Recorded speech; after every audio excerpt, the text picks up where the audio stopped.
préciser qu'elles ne sont pas une entreprise. Nous sommes un établissement public de l'État à caractère technique et scientifique. L'établissement a été créé par le décret numéro 09/60 du 3 décembre 2009. C'est dans ce décret qu'on a précisé que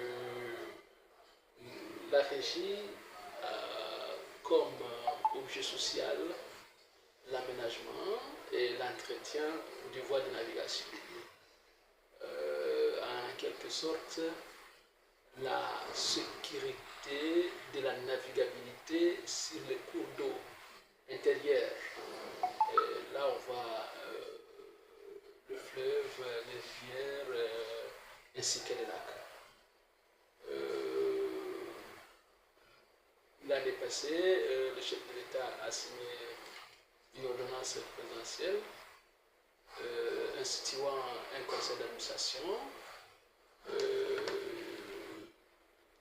Au-delà du conseil d'administration, la direction générale. Et en dessous de la direction générale,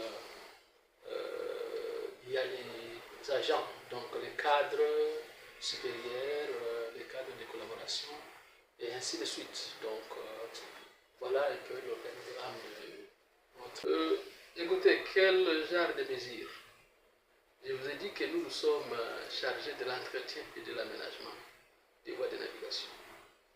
Donc, dans ce qui s'est passé, où est la responsabilité de la RVF?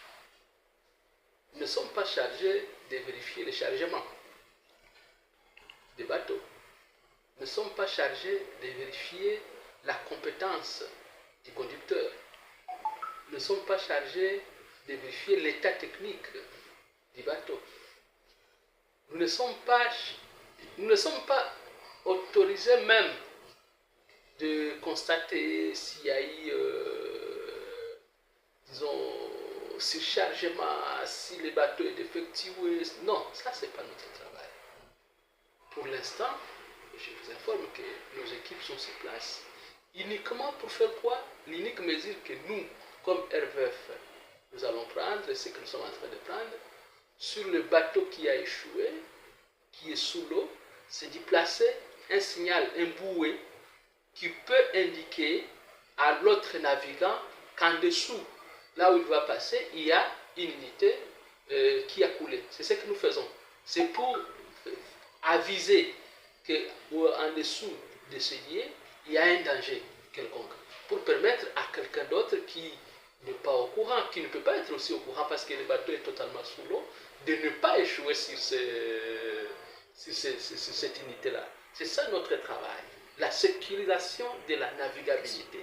C'est tout ce que nous faisons. Et c'est ça la mesure que nous sommes en train de prendre. Bon, il y a nos agents qui étaient là hier, qui sont en train de faire d'abord l'éco-sondage pour savoir le bateau est exactement à quelle distance par rapport à la profondeur, pour savoir comment la bouée sera posée. Et puis c'est fini. C'est ça notre mesure à nous comme l'établissement chargé de la sécurisation de la navigabilité. C'est tout. Le reste, il y a d'autres mesures qui seront prises par d'autres services. L'État fonctionne à travers plusieurs services. Il y a le service, comme je l'ai dit, qui est chargé maintenant de vérifier ce qui est chargement, déchargement, surcharge, ainsi de suite, conditions de navigation, tout ça, la réglementation.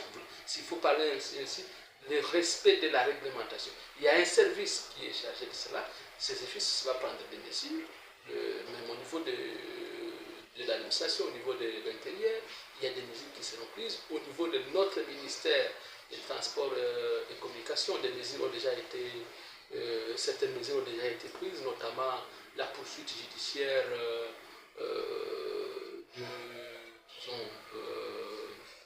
du commissaire Latiste qui a autorisé la sortie de ces bateaux. J'ai vu aussi que momentanément, il a été prise la mesure de suspendre d'abord la navigation nocturne sur le lac Kivu. Ce sont des mesures qui sont prises par la hiérarchie. Mais nous, en tant qu'établissement chargé de la traité d'aménagement, nous avons fait notre travail. Voilà.